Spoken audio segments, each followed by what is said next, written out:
There comes a moment in every life when the temple bells stop ringing for you, when no hand reaches down, when the master looks at you and says nothing, because the lesson has already been given and now only your feet can answer. This is the moment every person must face. Not tomorrow, not when conditions become gentle. Now, you have suffered long enough, and yet suffering alone does not unlock the gate. Sympathy cannot open the door to your future. Exhaustion does not make the mountain lower itself for you. The path remains exactly where it is, silent, unmoved, patient as stone, waiting for one thing only, your decision. In the Shaolin tradition, we say the teacher can point at the moon, but cannot see it for you. Family may offer words. Friends may place a hand on your shoulder.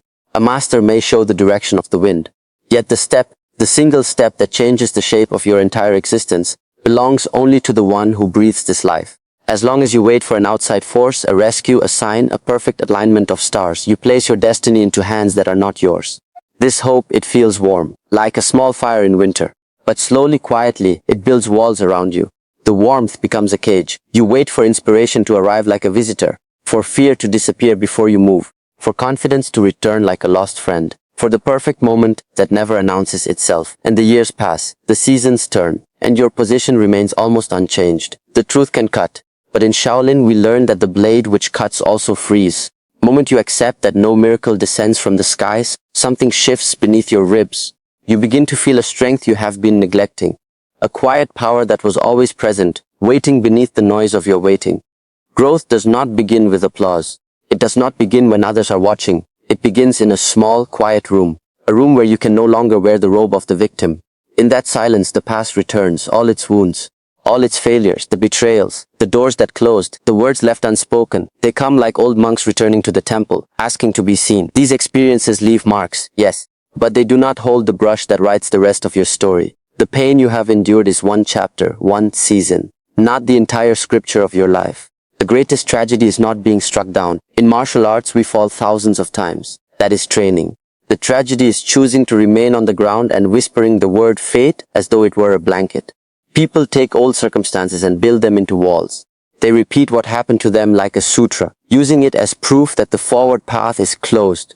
And slowly, brick by brick, they construct a prison from their own memories. Then they sit inside it and call it home. Power returns only when excuses come to their end. You do not need to deny your losses. You do not need to smile and pretend the fire never touched your skin. What matters is this. You look at those experiences with honest eyes. You accept what cannot be rewritten. And then you refuse with the full weight of your spirit to let them continue choosing your actions today. From that point, identity begins to shift, like water finding a new channel after the stone is moved. You are no longer someone pushed by life. You become a person capable of choosing direction within the storm. The solitude of this journey is not punishment. In the temple, we do not call isolation a wound. We call it training ground. It is the place where every false mask falls to the floor.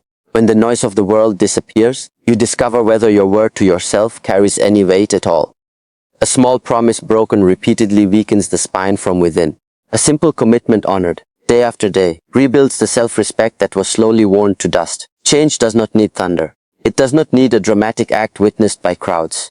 It may start with rising when the body begs for more sleep, finishing the task you have circled for weeks, setting down a habit that numbs the spirit like cheap wine, or simply sitting with fear instead of running from it through distraction. These choices create no applause. No one claps. No one posts your name. Yet beneath the surface, a new person is being shaped. The outside world sees only the finished sculpture. The foundation is always built in darkness, in silence, in the hours no one witnesses. For this reason, stop searching for permission. Stop waiting for someone to tell you that you are ready. Confidence does not arrive before movement. It is created through movement repeated long enough that the body forgets how to doubt. Perfection is not required at the beginning. Perfection often becomes a polished mask worn by fear. What matters most is standing up with complete honesty about who you are right now, without decoration, without avoidance, without pointing a finger at another. The person capable of changing your life is not in a distant temple, not in a faraway city. That person stands in the mirror, carrying everything you have lost, every mistake you have made, every fear you have held close like a secret child. When that person chooses responsibility, the first door opens. From there, the real training begins. But this time, you enter with clear eyes, and a will that finally truly belongs to you. The storm reveals the roots. The first door opens when responsibility replaces waiting. But understand this. The path beyond that door does not lead into comfort. It leads into weather. Once you choose ownership of your life, the storms that once seemed meaningless, random, cruel, begin to reveal another purpose. A different teaching hides inside them. Consider the tree. A tree growing in shallow soil may look strong during calm seasons. Its leaves are green, its branches reach wide. But the first violent wind exposes what lies beneath the surface. Roots determine whether it bends, whether it breaks, or whether it remains. Human character follows the same law. Easy days may show your preferences. Difficult seasons reveal your structure. Pressure uncovers the depth of your patience, the stability of your values, the strength of the foundation you have built in the hidden years. This is why hardship must not be judged only by the pain it creates. It must also be measured by the depth it demands from you. What is it asking you to become? When life becomes heavy, the instinct is to ask why. Why this burden? Why this timing? Why others seem to walk forward without the same weight? These questions feel natural, but they rarely produce strength. They circle the mind like a bird trapped in a room. A better question changes the direction entirely. What is this experience training in me? Perhaps it teaches endurance, humility, restraint, courage, the ability to remain steady when certainty dissolves like morning fog. The storm does not always come to block the road. Sometimes it comes to remove the weakness that would have destroyed you later, on a longer road with higher stakes. Growth often begins where control ends, when plans collapse, when approval vanishes, when progress comes invisible, and the outer supports you trusted can no longer carry your weight. You are forced inward, into the hidden chamber. And in that place, the roots begin to search deeper. This process is uncomfortable. Depth requires the death of old dependence. The version of you that needed constant reassurance begins to fade like incense smoke. The mind that panicked whenever life shifted begins to learn stillness. The heart that once mistook difficulty for punishment slowly understands that resistance can become preparation. Strong roots are formed through contact with uncertainty, disappointment, loneliness, delay. Each hard season asks a question. Do your principles remain intact when rewards are absent? Can you continue without recognition? Can you hold your direction while emotions move like violent wind through bamboo? Can you keep your purpose alive through long silence? A weak foundation seeks escape from every discomfort. A mature one studies the lesson, adjusts its posture, and remains present. Like the monk who sits in meditation while the body aches, not because the pain is good, but because the stillness beneath it is where wisdom lives. This does not mean glorifying suffering. It does not mean accepting every wound without discernment. Some situations require distance, boundaries, departure. Strength is not passive endurance. It is the ability to recognize what must be faced, what must be released, and what must never be allowed to write your name. The storm becomes useful only when you stop letting it decide who you are. Pain can harden a person into bitterness, or it can deepen that person into awareness. Loss can create fear, or it can teach gratitude so deep it changes the way you breathe. Rejection can damage self-worth, or it can separate true direction from the hunger for approval. The event may be fixed, but the meaning remains in your hands. That choice, that single act of choosing meaning, is where character is built. Think of the tree again. Its roots do not complain about darkness. They walk beneath the ground, unseen, drawing strength from a place no audience will ever applaud. Much of your most important development will happen the same way, in the dark soil, without witness. There will be days when nothing appears to change, yet patience is becoming wider. Nights when the future feels uncertain, yet courage is learning to stand without guarantees. Moments when silence feels empty, while beneath it, your identity becomes harder to move. Like a stone settling deeper into the earth, the world notices height. Life tests depth. A tall tree without strong roots is impressive only until the weather changes. A person without inner stability may shine while conditions are favorable, then collapse when comfort disappears. For that reason, do not pray only for an easier life. Build a self that can remain clear inside a difficult one. Let adversity show you where the foundation is weak, then strengthen that place with deliberate action. Let disappointment expose hidden attachment, then loosen its grip. Let delay train patience. Let uncertainty sharpen attention. The storm is not the final chapter. It is the workshop, the forge, the place where the next version of you is hammered into shape. When the wind settles, you may look the same from a distance, but something essential will have changed below the surface. Your roots will reach deeper, your center will become quieter, and the next challenge will no longer meet the same person. The architecture of discipline. When the storm has forced your roots deeper, the next task is to build a structure strong enough to protect what has begun to grow. In Shaolin, we call this structure discipline, not punishment, not cruelty, structure. Motivation may open the door for a moment, but discipline keeps you walking long after emotion has changed its clothes. Inspiration rises and falls with sleep, with praise, with weather, with fear, with disappointment. A promise made only when enthusiasm burns high has little value, because life will eventually test that promise under conditions that feel inconvenient, cold, heavy, wrong. Discipline begins where excitement ends.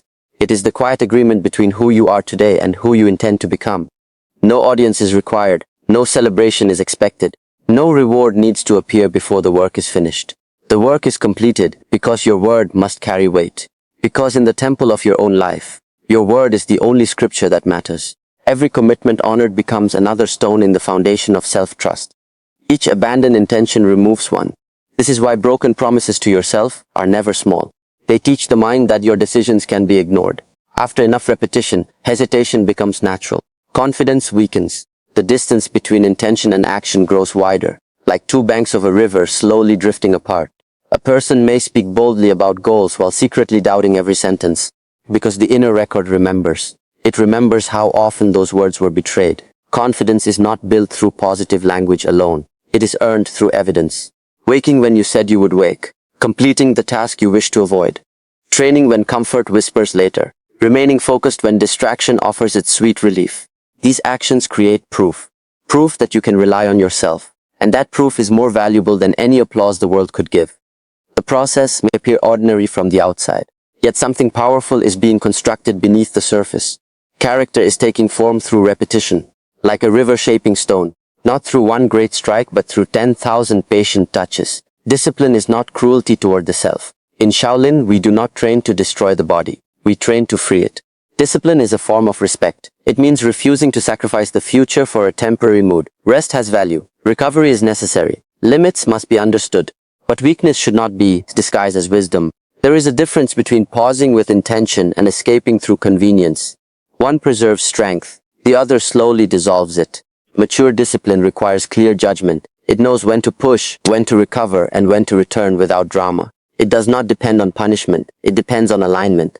Your actions must support the life you claim to want. When behavior and vision move in opposite directions, frustration is unavoidable. The mind becomes divided.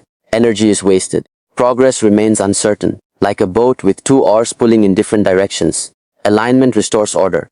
Small routines become the architecture of a stronger identity. A prepared morning reduces negotiation. A protected hour creates focus. A finished task strengthens momentum. A repeated standard gives shape to the day. None of these choices look heroic. Yet heroism is often only consistency observed after enough time has passed. The strongest people are rarely carried by a dramatic burst of effort. Their power comes from decisions made so often that resistance loses its authority. They remove unnecessary debate from essential action. The body may feel tired. The mind may complain. Emotion may search for an exit. But the agreement remains. The standard holds, like the mountain holds its shape through every season. This does not mean becoming rigid.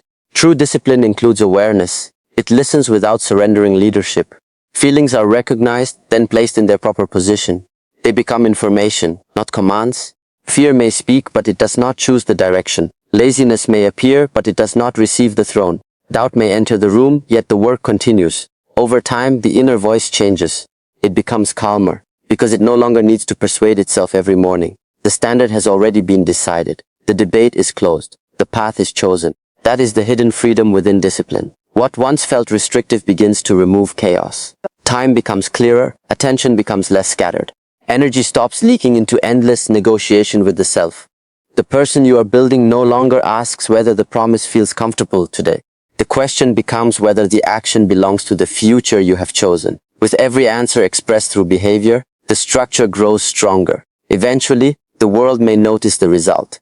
But long before recognition arrives, you will feel the deeper change. Your word will begin to feel solid. Your presence will become steadier. Your choices will carry greater precision. Then discipline will no longer feel like something you force upon your life. It will become the quiet language of the person you have decided to be. The power of 1%. Once discipline becomes the quiet language of your identity, progress begins to move in ways the outside world cannot immediately see. And this is where many people lose patience, because they expect visible results before the foundation has had time to strengthen. They work for several days, train for several weeks, read a few pages, save a small amount. Then they look around and wonder why life still appears unchanged, why the sky looks the same, why the reflection in the mirror shows the same face.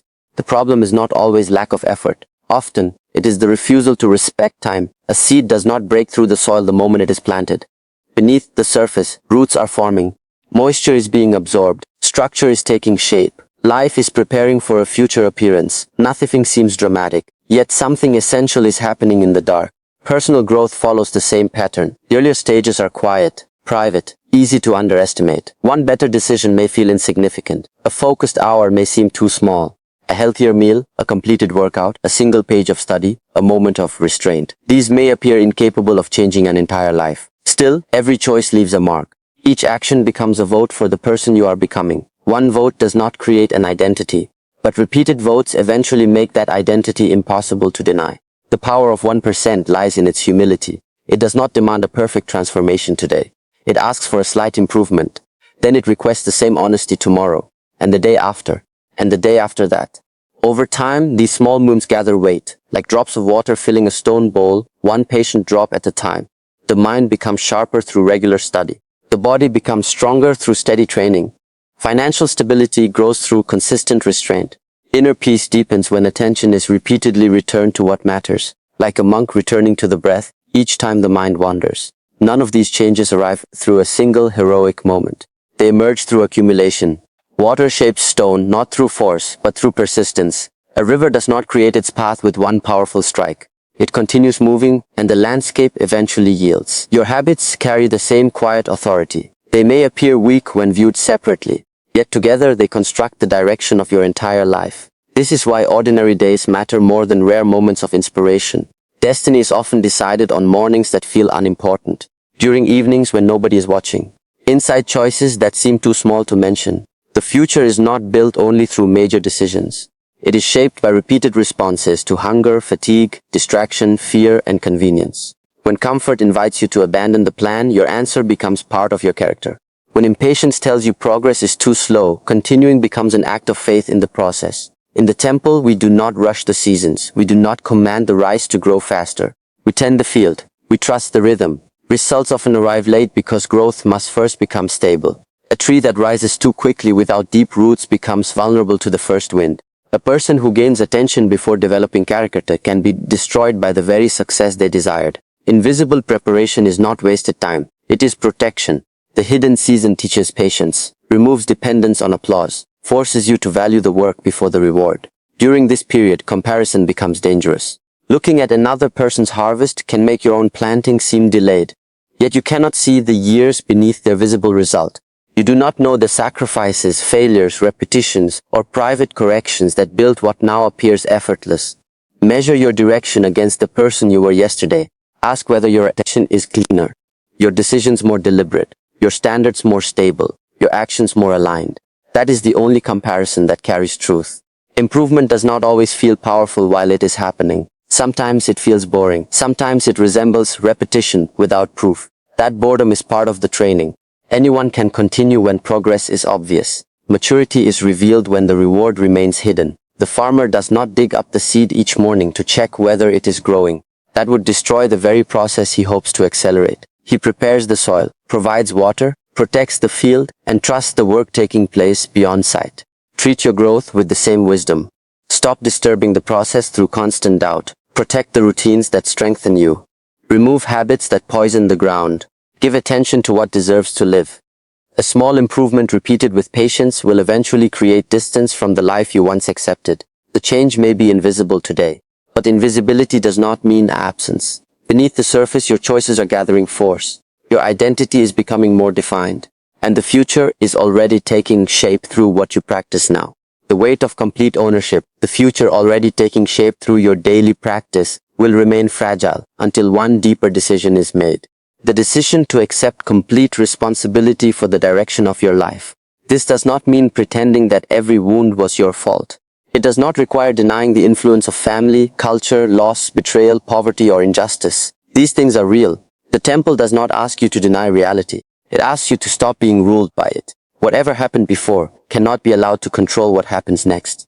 Blame may offer temporary relief. It places the burden somewhere else, on another person, on circumstance, on fate. But the comfort comes at a severe price.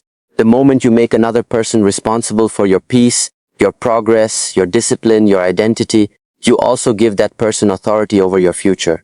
You hand them the key to your cell and then wonder why the door remains locked. Resentment becomes a chain, disguised as protection. You may believe anger keeps you strong, yet it often keeps your attention attached to the very past you claim to have escaped. Like a man who carries a burning coal intending to throw it at another, and wonders why his own hand is scorched. Responsibility breaks that attachment. It says the event may not have been chosen, but the response belongs to you. The damage may be real, but recovery is now your task. The road may be unfair, but your next step remains within your command. This is the dividing line between a life directed by circumstance and a life shaped by conscious action. Many people spend years explaining why they cannot change. Their reasons may sound convincing. Some may even be completely true. Yet truth about the past does not automatically create power in the present. A difficult childhood can explain fear, but it cannot build courage. A failed relationship can explain distrust, but it cannot create healing. A lost opportunity can explain disappointment, but it cannot produce the next opportunity. Explanation gives context. Responsibility creates movement. Until that difference is understood, intelligence itself can become another hiding place. The mind becomes skilled at defending weakness, justifying delay, turning old pain into a permanent identity, like a monk who never removes his beginner's robe even after 50 years. Absolute responsibility removes that shelter. It asks you to examine your habits without decoration, your choices without excuses, your results without blaming the world. Such honesty can feel severe, but it is one of the purest forms of freedom the spirit can know. When you admit that your current position has been shaped partly by repeated decisions, you also discover that new decisions can begin reshaping it. Power returns through ownership. The words "I am responsible" are not a confession of defeat. They are a declaration that control has been reclaimed. A person who lives by this principle becomes dangerous in the most constructive sense, because manipulation loses its grip. Disappointment loses its final authority. Hardship can no longer dictate identity. That person stops waiting for perfect conditions and begins working with what is available. Limited resources become a reason for precision. Past failure becomes information, criticism becomes material for reflection, delay becomes training in patience. Even mistakes are no longer treated as proof of unworthiness, but as evidence that correction is required. Like the archer who misses the target and studies the wind, rather than cursing the bow.